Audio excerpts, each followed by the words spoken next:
Hey, I'm Lisa Faye, and today I'm going to show you how to do this easy DIY wreath for your home this holiday season. I know it might look a little bit fancy, but it is really easy to do, and I think this whole project only took me about an hour. If you're new to the channel, please take a moment and hit that subscribe button. I actually got the florals that I used for this in a Michael's mystery box earlier this year, and I have an unboxing of that up here on the channel if you're interested, so I will link to that below. I'm starting with a wreath form that I got at the Dollar Tree, and I'm using this garland. It's a 25-foot long, very simple garland that I got at Joann's. You want to cut your garland into 3 to 4 foot long lengths in order to be able to more easily manipulate it as you work on this project. Attach one end of it to the edge of the wreath form, like shown there, and just work your way going in circles around the form, going this way as you can see in the video. I found that this gives the wreath an overall more natural appearance to it than going around it the way that you would kind of think that it would be normal, like going from the center to the outside edge and looping it that way. Going this way really made it look more natural. As you reach the end there, make sure you skip down to the next row, the next inward circle on the wreath form, and continue wrapping as I'm doing here. And just take that step down, that step inward, and just wrap and wrap and wrap and keep going all the way around.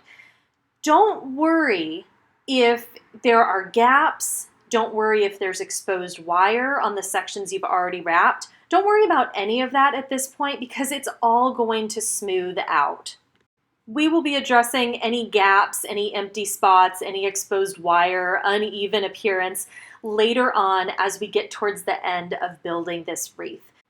When you reach the end of the piece that you're working on, just cut a new length of garland to work with and just twist the two ends together tightly, and you won't even be able to notice once you get wrapping and once it'll all blend in. Just don't worry about it.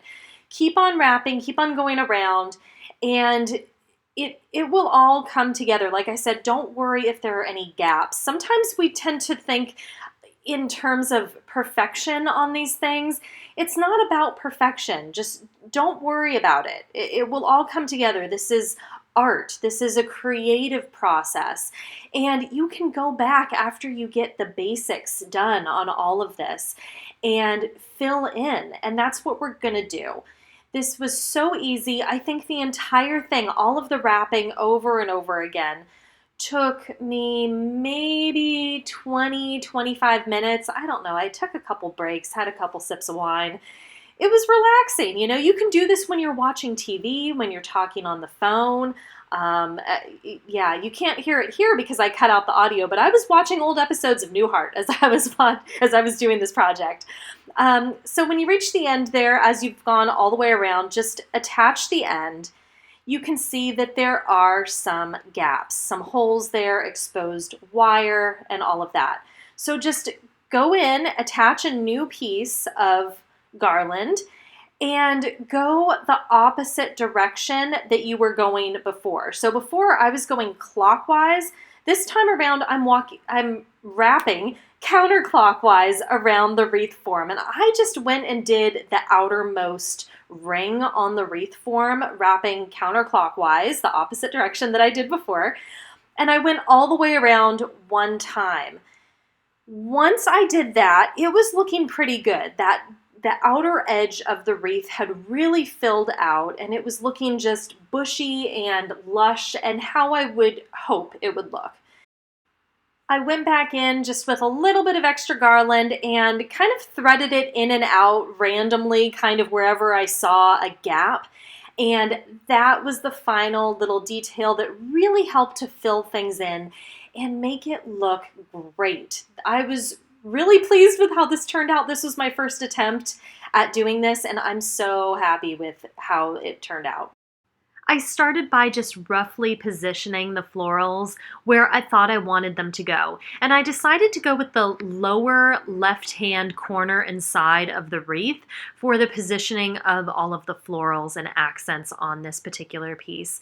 I wasn't entirely sure what I wanted to do, but I was just going off of everything that I had in the set. This was a set of florals that I had received in a mystery box from Michael's craft store. I'll link to that video in the description for this one. What I would suggest if you're looking for a wreath that has this kind of look to it is to stick with florals and accents that are all within a certain range from a particular color that you would like to use. On other projects that I've done in the past, I have attached kind of the background greenery and leaves and everything first, and then put the larger elements, the flowers and all of that on top of it. But in this case, I thought it was actually a better path to attach the large flowers kind of towards the beginning and then build the greenery in underneath it around the sides. And so that's kind of the approach I took on this. I attached the largest flower first and then added the greenery, although it's not green, it's just the leaves and whatnot, after the fact. And you really just want to add in enough glue so that you make sure you secure it. Here I am adding the second flower in there, and really you just want to position things however you think it's going to look the best. For the glue, I just added glue in a circular area around the base of the flower and the stem, as you can see here, and then just really sticking that deep inside of the wreath itself. And then fluffing the florals and everything and making sure it's in place before the glue hardens. Then just going in, lifting up the petals of the flower and sticking the florals in wherever they seem to make a lot of sense. You'll kind of get the hang of it, I think. I don't know if there's any real rhyme or reason to what I was doing. I was just kind of trying to stick things wherever I thought they would look good. Let me know in the comments, is this something that just comes naturally to you, or do you think it's a learned process? For me, I really haven't made that many wreaths before, and it just seems kind of easy to me to just stick everything where I think it looks okay. But I'm not sure how everybody else feels about this process. Sometimes I like to wire pine cones onto a wreath, but in this case, I thought that hot glue would be enough, and I was right, because there was enough of a base on the wreath to stick them down and they would adhere properly.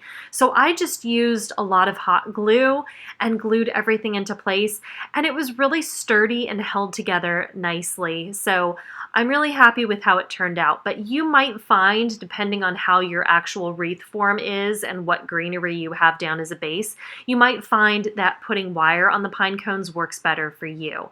If there's any petals on the flowers or any leaves that are sticking up, you can always add a little drop of hot glue underneath them to secure them down how you want. You can choose to put the florals anywhere on the wreath that you want. If I wanted to, I could reposition the wreath, rotate it so the florals are at the bottom or on the other side. It's repositionable. I just kind of like them on this side the best. So that's where that's how I designed it initially to look, and that's where I'm going to display it. I am so happy with how this turned out. Please check out my other DIY videos here on the channel, including more Christmas wreaths. Thanks for watching. Please subscribe, and I hope to see you back here again soon. Bye!